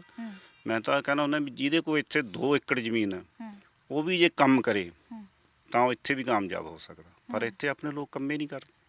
ਕੰਮ ਦੀ ਤਾਂ ਗੱਲ ਛੱਡੋ, ਤੇ ਇੱਥੇ ਲੇਬਰ ਲੱਗੀ ਹੈ ਉਹਨੂੰ ਦੇਖਦੇ ਵੀ ਨਹੀਂ ਬੈਠ ਕੇ ਉੱਥੇ। ਇਹ ਸਾਡੀ ਆਹ ਤਰਾਸ਼ਦੀ ਹੈ ਇਹ। ਤੁਸੀਂ ਦੱਸ ਰਹੇ ਹੋ ਕਿ ਤੁਸੀਂ ਫੋਰਨ ਕੰਟਰੀ 'ਚ ਜਾ ਕੇ ਆਏ ਹੋ ਔਰ ਉੱਥੇ ਇੰਨਾ ਕੰਮ ਕਰਨਾ ਪੈਂਦਾ ਕਿ ਤੁਹਾਡੇ ਕੋਲ ਖਾਣਾ ਖਾਣ ਦਾ ਵੇਲ ਤੱਕ ਨਹੀਂ ਹੁੰਦਾ ਹੈ ਨਾ, ਤਾਂ ਉੱਥੋਂ ਦੀ ਔਰ ਇੱਥੋਂ ਦੀ ਜ਼ਿੰਦਗੀ ਨੂੰ ਕਿੱਦਾਂ ਦੀ ਸਮਝਦੇ ਹੋ? ਨਹੀਂ, ਇੱਥੇ ਦੀ ਜ਼ਿੰਦਗੀ ਬਹੁਤ ਵਧੀਆ ਜ਼ਿੰਦਗੀ ਹੈ ਜੀ ਉਸ ਦੇ ਮੁਕਾਬਲੇ, ਜੇ ਕੰਮ ਕਰਨ ਦੇ ਤਰਫੋਂ ਦੇਖੀਏ। ਜੇ ਪੀਸ ਆਫ ਮਾਈਂਡ ਦੇਖੀਏ ਫਿਰ ਉੱਥੇ ਜ਼ਿਆਦਾ, ਕਿਉਂਕਿ ਇੱਥੇ ਤਾਂ ਸਵੇਰੇ ਬੰਦਾ ਤਿਆਰ ਹੁੰਦਾ ਜਾਂ ਨੂੰ ਕੋਈ ਨਾ ਕੋਈ ਦਰਾਂ ਮੂਹਰੇ ਖੜ੍ਹਦਾ, ਬਾਈ ਜੀ ਆਈ ਅੱਜ ਥਾਣੇ ਜਾਣਾ, ਬਾਈ ਜੀ ਆਈ ਅੱਜ MLA ਕੋਲ ਜਾਣਾ, ਬਾਈ ਜੀ ਅੱਜ ਭੋਗ 'ਤੇ ਜਾਣਾ, ਅੱਜ ਕਿਸੇ ਦੇ ਵਿਆਹ 'ਤੇ ਜਾਣਾ। ਉੱਥੇ ਤੁਸੀਂ ਆਪਣਾ ਸਿੱਧਾ ਸਵੇਰੇ ਉੱਠਣਾ, ਕਈਆਂ ਕੋਲ ਵਿਚਾਰਿਆਂ ਕੋਲ ਇੰਨਾ ਵੀ ਟਾਈਮ ਨਹੀਂ ਹੁੰਦਾ, ਉਹ ਰੋਟੀ ਵੀ ਰਾਤ ਨੂੰ ਪਕਾ ਕੇ ਟਿਫਨ 'ਚ ਬੰਨ੍ਹ ਕੇ ਰੱਖਦੇ ਆ, ਸਵੇਰੇ ਰੋਟੀ ਚੱਕਦੇ ਆ ਅਤੇ ਆਪਣਾ ਕੰਮ 'ਤੇ, ਕੰਮ ਤੋਂ ਘਰੇ। ਉੱਥੇ ਆਹ ਜ਼ਿੰਦਗੀ ਹੈ ਬਸ। ਇੱਥੇ ਕੋਈ ਆ ਗਿਆ, ਕੋਈ ਚਲੇ ਗਿਆ, ਕੋਈ ਆ ਗਿਆ, ਕੋਈ ਚਲੇ ਗਿਆ। ਇੱਥੇ ਆ ਵਧੀਆ ਜ਼ਿੰਦਗੀ ਹੈ ਇੱਥੇ ਉੱਥੇ ਨਾਲੋਂ। ਅੱਛਾ, ਤੁਹਾਨੂੰ ਪਰਾਲੀ ਨਾ ਸਾੜਨ 'ਤੇ ਅਵਾਰਡ ਦਿੱਤਾ ਗਿਆ ਸਰਕਾਰਾਂ ਦੇ ਵੱਲੋਂ, ਤੁਹਾਡੇ ਹਿੱਸੇ ਬਹੁਤ ਸਾਰੇ ਜਿਹੜੇ ਅਵਾਰਡ ਆਏ ਨੇ, ਤਾਂ ਜੇ ਤੁਸੀਂ ਪਰਾਲੀ ਸਾੜਦੇ ਨਹੀਂ ਤਾਂ ਉਹ ਪਰਾਲੀ ਦਾ ਕਿੱਦਾਂ ਪ੍ਰਯੋਗ ਕਰਦੇ ਹੋ ਕਿ ਖੇਤਾਂ ਦੇ ਵਿੱਚ ਉਹਨੂੰ ਵਾਹ ਦਿੰਦੇ ਹੋ? ਤਾਂ ਜੇ ਖੇਤਾਂ 'ਚ ਵਾਹੁੰਦੇ, ਅਕਸਰ ਕਿਸਾਨਾਂ ਦੀ ਇਹ ਗੱਲ ਆਖਣਾ, ਬਹੁਤ ਸਾਰੇ ਕਿਸਾਨ ਇਹ ਗੱਲ ਕਹਿੰਦੇ ਨੇ ਕਿ ਅਸੀਂ ਜਦੋਂ ਖੇਤਾਂ ਨੂੰ ਜਿਹੜੇ ਪਰਾਲੀ ਖੇਤਾਂ 'ਚ ਨਹੀਂ ਵਾਹ ਸਕਦੇ ਕਿਉਂਕਿ ਸਾਨੂੰ ਉਸ ਤੋਂ ਬਾਅਦ ਚੰਗੀ ਫਸਲ ਨਹੀਂ ਮਿਲਦੀ ਹੈਗੀ। ਨਹੀਂ, ਇਹ ਤਾਂ ਜੀ ਜਿਹੜਾ ਕੰਮ ਕਰਨ ਦੀ ਬੰਦੇ ਦੀ ਨੀਅਤ ਹੋਵੇ ਨਾ, ਤਾਂ ਫਿਰ ਕੋਈ ਵੀ ਕੰਮ, ਇਨਸਾਨ ਦੇ ਮੂਹਰੇ ਕੋਈ ਵੀ ਇਹੋ ਜਿਹਾ ਕੰਮ ਨਹੀਂ ਹੈਗਾ ਜਿਹੜਾ ਨਾ ਕਰ ਸਕੀਏ। ਜਿੱਦਾਂ ਪਰਾਲੀ ਜੇ ਆਲੂਆਂ ਵਾਸਤੇ ਵਾਹੁੰਦੇ ਆ, ਉਹਦੇ 'ਚ ਥੋੜ੍ਹਾ ਜਿਹਾ ਖਰਚਾ ਜ਼ਿਆਦਾ ਹੁੰਦਾ ਹੈ, ਅਸੀਂ ਮੰਨਣ ਨੂੰ ਤਿਆਰ ਹਾਂ, ਪਰ ਉਹਦੇ ਮੁਕਾਬਲੇ ਤੁਹਾਡੇ ਖੇਤ ਦੀ ਸਿਹਤ ਜਾਂ ਤੁਹਾਡੇ ਆਲੂ, ਤੇ 2 ਸਾਲ ਪਹਿਲਾਂ ਮੈਂ ਤੁਹਾਨੂੰ ਦੱਸਦਾ ਗੱਲ, ਆਲੂਆਂ 'ਤੇ ਮੀਂਹ ਪੈ ਗਿਆ ਬਹੁਤ ਜ਼ਿਆਦਾ, ਪਰ ਮੇਰੇ ਖੇਤਾਂ 'ਚ ਪਰਾਲੀ ਵਾਹੀ ਹੋਣ ਕਰਕੇ ਮੇਰਾ ਇੱਕ ਵੀ ਆਲੂ ਨਹੀਂ ਖਰਾਬ ਹੋਇਆ। ਲੋਕਾਂ ਦੇ ਖੇਤਾਂ ਦੇ ਖੇਤ ਗਲ ਗਏ ਕਿਉਂਕਿ ਉਹ ਪਾਣੀ ਖੜਾ ਰਿਹਾ। ਸਾਡੇ ਖੇਤ 'ਚ ਪਰਾਲੀ ਵਾਹੁੰਦੇ ਸੀ ਕਈ ਸਾਲ ਤੋਂ, ਪਾਣੀ ਖੜਿਆ ਹੀ ਨਹੀਂ ਬਿਲਕੁਲ, ਤੇ ਆਲੂ ਇੱਕ ਵੀ ਗਲਿਆ ਨਹੀਂ ਹੈਗਾ। ਮਤਲਬ ਪਰ ਪਰਾਲੀ ਤੁਹਾਡੇ ਲਈ ਵਰਦਾਨ ਸਾਬਤ ਹੋਈ? ਬਿਲਕੁਲ ਜੀ, ਵਰਦਾਨ ਸਾਬਤ ਹੋ ਰਹੀ ਹੈ ਜੀ। ਔਰ ਕਿਹੜੇ ਕਿਹੜੇ ਹੋਰ ਤੁਹਾਨੂੰ ਅਵਾਰਡ ਮਿਲ ਚੁੱਕੇ ਨੇ ਹੁਣ ਤੱਕ? ਇਹਦੇ 'ਚ ਸਾਨੂੰ ਕਾਫੀ ਸਰਕਾਰਾਂ ਵੱਲੋਂ ਐਪਰੀਸ਼ੀਏਸ਼ਨ ਲੈਟਰ ਮਿਲੇ ਆ, ਜਿਹੜੇ ਆਪਣੇ ਬਿਹਾਰ ਸਰਕਾਰ ਵੱਲੋਂ ਵੀ ਹੈਗਾ, DWR ਵੱਲੋਂ ਵੀ ਹੈਗਾ, ਭਾਰਤ ਸਰਕਾਰ ਵੱਲੋਂ ਵੀ ਆ, ਤੇ ਆਪਣਾ PAU ਵੱਲੋਂ ਸਾਨੂੰ ਵੈਸਟ ਫਾਰਮਰ ਅਵਾਰਡ ਮੱਕੀ ਦਾ ਹਾਈਬ੍ਰਿਡ ਬੀਜ ਪੈਦਾ ਕਰਨ 'ਤੇ ਮਿਲਿਆ ਜੀ। ਤੇ ਹੋਰ ਕਾਫੀ ਪੰਜਾਬ ਸਰਕਾਰ ਵੱਲੋਂ, ਪੋਲਿਊਸ਼ਨ ਕੰਟਰੋਲ ਬੋਰਡ ਵੱਲੋਂ, ਕਾਫੀ ਹੋਰ ਕਈ ਨਿੱਜੀ ਸੰਸਥਾਵਾਂ ਵੱਲੋਂ, NGO ਵੱਲੋਂ ਕਾਫੀ ਸਾਨੂੰ ਐਪਰੀਸ਼ੀਏਸ਼ਨ ਲੈਟਰ ਮਿਲੇ। ਬਿਲਕੁਲ। ਤੁਸੀਂ ਇੱਥੇ ਪਹਿਲਾਂ 6 ਏਕੜ ਜ਼ਮੀਨ 'ਚ ਖੇਤੀ ਕਰਦੇ ਸੀ ਹੈ ਨਾ, ਹੁਣ ਤੁਹਾਡੇ ਕੋਲ ਇਸ ਵੇਲੇ 40 ਏਕੜ ਹੈ। ਇਹ ਮਿਹਨਤ ਇੰਨੀ ਕੀਤੀ ਹੈ ਤਾਂ ਜੋ 40 ਏਕੜ ਦੀ ਖੇਤੀ ਕਰਨ ਦੇ ਲਾਇਕ ਹੋਏ ਹੋ। ਤੁਸੀਂ ਬਾਹਰ ਵੀ ਜਾ ਕੇ ਆਏ ਹੋ, ਤੁਸੀਂ ਬਾਹਰ ਦੇਖਿਆ ਕਿ ਇੰਨਾ ਪੈਸਾ ਤਾਂ ਆਪਾਂ ਨੂੰ ਆਉਂਦਾ ਹੈ ਨਾ, ਇੱਥੇ ਜ਼ਮੀਨ ਤੋਂ ਸਾਨੂੰ 6 ਕੁ ਮਹੀਨੇ ਬਾਅਦ ਸਾਨੂੰ ਪੈਸਾ ਇਕੱਠਾ ਆ ਜਾਂਦਾ ਹੈ। ਹੋ ਸਕਦਾ ਕਿ ਤੁਸੀਂ ਬਹੁਤ ਸਾਰਾ ਪੈਸਾ ਫੜਿਆ ਹੋਵੇ ਕਿਤੇ ਤੋਂ, ਆੜ੍ਹਤੀਆਂ ਤੋਂ ਫੜਿਆ ਹੋਵੇ, ਜਦੋਂ ਬੀਜ ਲੈਣੇ ਹੋਣ ਉਦੋਂ ਤੁਸੀਂ ਕਰਜ਼ਾ ਲਿਆ ਹੋਵੇ। ਬਹੁਤੇ ਕਿਸਾਨ ਐਵੇਂ ਕਰਦੇ ਨੇ, ਤਾਂ ਉਹ ਫਿਰ ਅੱਧਾ ਜਦੋਂ ਫਸਲ ਦੀ ਕਮਾਈ ਆਉਂਦੀ ਹੈ, ਅੱਧੀ ਤਾਂ ਇੱਦਾਂ ਹੀ ਨਿਕਲ ਜਾਂਦੀ ਹੋਣੀ ਆ। ਤਾਂ ਜਦੋਂ ਤੁਸੀਂ ਬਾਹਰ ਸੀ ਉਦੋਂ ਕੀ ਸੋਚਿਆ ਕਿ ਇੱਥੇ ਚੰਗਾ ਪੈਸਾ ਆਉਂਦਾ, ਮੈਂ ਉੱਥੇ ਇੰਡੀਆ ਜਾ ਕੇ ਕੀ ਲੈਣਾ? ਨਹੀਂ, ਉੱਥੇ ਵੀ ਅਸੀਂ ਦੇਖਦੇ ਸੀ ਜਿਹੜੇ ਉੱਥੇ ਫਾਰਮਰ ਦੇ ਕੰਮ ਕਰ ਰਹੇ ਸੀ ਨਾ ਫਾਰਮ 'ਤੇ, ਉਹਦੇ 20-22 ਏਕੜਾਂ ਦੇ ਵਿੱਚ ਗ੍ਰੀਨ ਹਾਊਸ ਬਣੇ ਹੋਏ ਸੀ, ਜਿਹੜੀ ਉਹਨਾਂ ਦੀ ਭਾਸ਼ਾ 'ਚ ਉਹਨੂੰ ਸਿਹਰਾ ਕਹਿੰਦੇ ਆ। ਅਤੇ ਉੱਥੇ ਜਦੋਂ ਮੈਂ ਦੇਖਿਆ ਵੀ ਇੱਕ 20-22 ਕਿੱਲਿਆਂ ਵਾਲੇ ਬੰਦੇ ਦੇ 20 ਬੰਦੇ ਕੰਮ ਕਰ ਰਹੇ ਆ, ਅਸੀਂ ਹਿੰਦੁਸਤਾਨ 'ਚ ਕਿਉਂ ਨਹੀਂ ਕਰ ਸਕਦੇ? ਤਾਂ ਮੈਨੂੰ ਉੱਥੇ ਕਿਹਾ ਵੀ ਉਹ ਬੰਦੇ ਸਾਰੇ ਮੈਨੂੰ ਅੰਕਲ ਹੀ ਕਹਿੰਦੇ ਸੀ, ਮੇਰਾ ਵੱਡਾ ਬ੍ਰਦਰ ਸੀ ਉਹਦੇ ਕਰਕੇ, ਕਹਿੰਦੇ ਅੰਕਲ ਜੀ ਤੁਸੀਂ ਚੱਲੇ ਵੀ ਤੁਸੀਂ ਇੱਥੇ ਕੀ ਕਰਦੇ? ਮੈਂ ਯਾਰ ਜਿੰਨੀ ਇਹ ਬੰਦੇ ਕੋਲ ਜ਼ਮੀਨ ਆ ਉਨੀ ਸਾਡੇ ਕੋਲ ਇੰਡੀਆ 'ਚ। ਅਸੀਂ 4 ਭਰਾ, ਸਾਡੇ ਕੋਲ 22-23 ਕਿੱਲੇ ਜ਼ਮੀਨ ਸੀ, ਅਤੇ ਹੁਣ ਚਲੋ ਅਲੱਗ-ਅਲੱਗ ਹੋ ਗਏ, ਹੁਣ ਮੇਰੇ ਕੋਲ 6.5 ਕਿੱਲੇ ਜ਼ਮੀਨ ਆ। ਅਤੇ ਉੱਥੇ ਵੀ ਕੋਈ ਉਹ ਨਹੀਂ ਲੱਗਿਆ ਵੀ ਇਹ ਬੰਦਾ ਕਰ ਸਕਦਾ, ਅਸੀਂ ਕਿਉਂ ਨਹੀਂ ਕਰ ਸਕਦੇ? ਹੁਣ ਅਸੀਂ ਇੱਥੇ 2 ਤੋਂ 3 ਏਕੜ ਕੈਸ਼ ਕ੍ਰੌਪ ਦੇ ਵਿੱਚ ਰੱਖਦੇ ਹਾਂ। ਜਿਸ ਤਰ੍ਹਾਂ ਪਹਿਲਾਂ ਸਬਜ਼ੀਆਂ 'ਚ ਹੁੰਦੀ ਸੀ, ਹੁਣ ਸਾਡੇ ਕੋਲ ਫੁੱਲ ਨੇ ਗੇਂਦੇ ਦੇ, ਜਿਹੜੀ ਸਾਡੀ ਡੇਲੀ ਇਨਕਮ ਆ। ਜਦੋਂ ਮਰਜ਼ੀ ਪੈਸੇ ਲੱਗੇ ਹੋਏ ਨੇ, ਦਰਖਤਾਂ ਨੂੰ ਤੋੜ ਕੇ ਜਦੋਂ ਮਰਜ਼ੀ ਵੇਚ ਲਓ, ਕੋਈ ਦਿੱਕਤ ਨਹੀਂ। ਲੋਕੀ ਕਹਿੰਦੇ ਦਰਖਤਾਂ ਨੂੰ ਪੈਸੇ ਨਹੀਂ ਲੱਗਦੇ, ਤੁਸੀਂ ਤਾਂ ਦਰਖਤਾਂ ਦੇ ਪੈਸੇ ਲਾਏ ਹੋਏ ਆ। ਬਿਲਕੁਲ ਲੱਗੇ ਹੋਏ ਆ ਜੀ, ਬਿਲਕੁਲ ਲੱਗੇ ਹੋਏ ਆ। ਅਤੇ ਦੀਵਾਲੀ 'ਤੇ ਅਸੀਂ ਫੁੱਲ 90 ਰੁਪਏ ਕਿੱਲੋ ਸਾਡੀ ਬੁਕਿੰਗ ਸੀ। ਅੱਧਾ ਏਕੜ ਸਾਡੇ ਕੋਲ ਲੱਗਿਆ ਹੋਇਆ ਸੀ, ਉਹ 'ਚੋਂ ਅਸੀਂ 5 ਕੁਆਂਟਲ ਫੁੱਲ ਦੀਵਾਲੀ ਵਾਲੇ ਦਿਨ ਵੇਚਦਾ 2 ਦਿਨਾਂ 'ਚ। ਅੱਛਾ ਜੀ। 5 ਕੁਆਂਟਲ ਹੁਣ ਤੁਸੀਂ ਦੇਖ ਲਓ, 90 ਰੁਪਏ ਕਿੱਲੋ ਇੱਥੋਂ ਆ ਕੇ ਲੈ ਕੇ ਗਏ ਸਾਡੇ ਖੇਤ 'ਚੋਂ। ਅਸੀਂ ਕਿਸੇ ਕੋਲ 1 ਕਿੱਲੋ ਵੀ ਛੱਡਣ ਨਹੀਂ ਗਏ ਹੈਗੇ। ਇਹਦਾ ਸਾਨੂੰ ਜਿੱਦਾਂ ਕਹਿੰਦੇ ਵੀ ਤਰੀਕਾ ਹੋਣਾ ਚਾਹੀਦਾ ਬਸ। ਹੁਣ ਇਸ ਵੇਲੇ ਤੁਹਾਡੇ ਖੇਤਾਂ ਦੇ ਵਿੱਚ ਕੀ ਕੁਛ ਹੈ, ਕਿਹੜੀ ਫਸਲ ਇਸ ਵੇਲੇ ਤੁਸੀਂ ਉਗਾ ਰਹੇ ਹੋ? ਇਸ ਵੇਲੇ ਮੇਰੇ ਕੋਲ 3 ਵੈਰਾਈਟੀਆਂ ਤਾਂ ਫੁੱਲਾਂ ਦੀਆਂ ਲੱਗੀਆਂ ਹੋਈਆਂ। ਇੱਕ ਤਾਂ ਪੰਜਾਬ ਨੰਬਰ 1 ਆ ਜਿਹੜਾ ਸੀਡ ਪ੍ਰੋਡਕਸ਼ਨ ਵਾਸਤੇ ਆ, ਉਹ ਤੋਂ ਬਿਨਾਂ ਜਾਫਰੀ ਆ ਜਿਹਨੂੰ ਫਰਾਂਸੀਸੀ ਗੇਂਦਾ ਕਿਹਾ ਜਾਂਦਾ, ਉਹ ਤੋਂ ਬਿਨਾਂ ਇੱਕ ਚਿੱਟਾ ਗੇਂਦਾ ਜਿਹਨੂੰ ਗੁਲਟਕ ਕਿਹਾ ਜਾਂਦਾ। ਫੁੱਲਾਂ ਦੀਆਂ 3 ਵੈਰਾਈਟੀਆਂ ਲੱਗੀਆਂ ਹੋਈਆਂ। ਉਹ ਤੋਂ ਬਿਨਾਂ ਆਲੂ ਦੇ ਲੱਗੇ ਹੋਇਆ 10-12 ਏਕੜ, ਤੇ ਬਾਕੀ ਕਣਕ ਲੱਗੀ ਹੈ ਨਵੀਆਂ ਵੈਰਾਈਟੀਆਂ ਜਿਹੜੀ 303 1270 ਇਹ ਵੈਰਾਈਟੀਆਂ ਸਾਡੇ ਕੋਲ ਲੱਗੀਆਂ ਹੋਈਆਂ। ਕਿਸੇ ਕੰਪਨੀ ਦਾ ਬਰੀਡਰ ਸੀਡ ਆ ਤੇ ਉਹਨਾਂ ਨੂੰ ਅਸੀਂ ਸੀਡ ਤਿਆਰ ਕਰਕੇ ਦੇਣਾ। ਅਸੀਂ ਤੁਹਾਡੇ ਘਰ ਬੈਠੇ ਸੀ, ਅਸੀਂ ਦੇਖਿਆ ਕਿ ਡਰਾਇੰਗ ਰੂਮ ਦੇ ਵਿੱਚ ਇੱਕ ਪਾਸੇ ਗਮਲੇ 'ਚ ਇੱਧਰ ਸਿੱਟੇ ਲੱਗੇ ਹੋਇਆ, ਇੱਕ ਪਾਸੇ ਉੱਪਰ ਸਿੱਟੇ ਲੱਗੇ ਹੋਇਆ। ਇਹ ਕਿਉਂ ਤੁਸੀਂ ਸਿੱਟੇ ਇੱਥੇ ਕਣਕ ਦੇ ਕਿਉਂ ਰੱਖੇ ਹੋਏ ਸੀ ਅੰਦਰ? ਨਹੀਂ, ਉਹ ਜਿੱਦਾਂ CPRS ਅਸੀਂ ਟ੍ਰੇਨਿੰਗ ਵਾਸਤੇ ਜਾਂਦੇ ਰਹਿੰਦੇ ਹਾਂ, ਉੱਥੇ ਇੱਕ ਡਾਕਟਰ ਸੁਖਵਿੰਦਰ ਸਿੰਘ ਨੇ, ਇੰਜੀਨੀਅਰ ਨੇ ਵੈਸੇ ਉਹ ਆਪਣੇ ਜਲੰਧਰ, ਉਹ ਕਹਿੰਦੇ ਹੁੰਦੇ ਆ, ਕਹਿੰਦੇ ਬਈ ਤੁਹਾਡੇ ਕੰਮ ਨਾਲ ਸੰਬੰਧਿਤ ਤੁਹਾਡੇ ਡਰਾਇੰਗ ਰੂਮ 'ਚ ਫੋਟੋਆਂ ਲੱਗੀਆਂ ਹੋਣੀਆਂ ਚਾਹੀਦੀਆਂ, ਫਿਰ ਪਤਾ ਲੱਗਦਾ ਵੀ ਬੰਦਾ ਕਰਦਾ ਕੁਛ ਜਾਂ ਨਹੀਂ ਕਰਦਾ।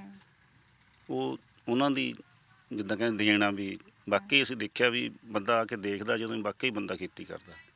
ਨਹੀਂ ਤੁਸੀਂ ਕਿਸੇ ਦੇ ਘਰ ਚੱਲੋ, ਕਿਸੇ ਦੇ ਐਕਟਰਾਂ ਦੀ ਫੋਟੋਆਂ ਲੱਗੀਆਂ ਨੇ, ਕਿਸੇ ਦੇ ਕੁਛ, ਕਿਸੇ ਦਾ, ਉਹਨਾਂ ਦਾ ਕੀ ਫਾਇਦਾ ਜੀ? ਉਹਨਾਂ ਨੂੰ ਤਾਂ ਸਾਰੇ ਲੋਕ ਜਾਣਦੇ ਆ।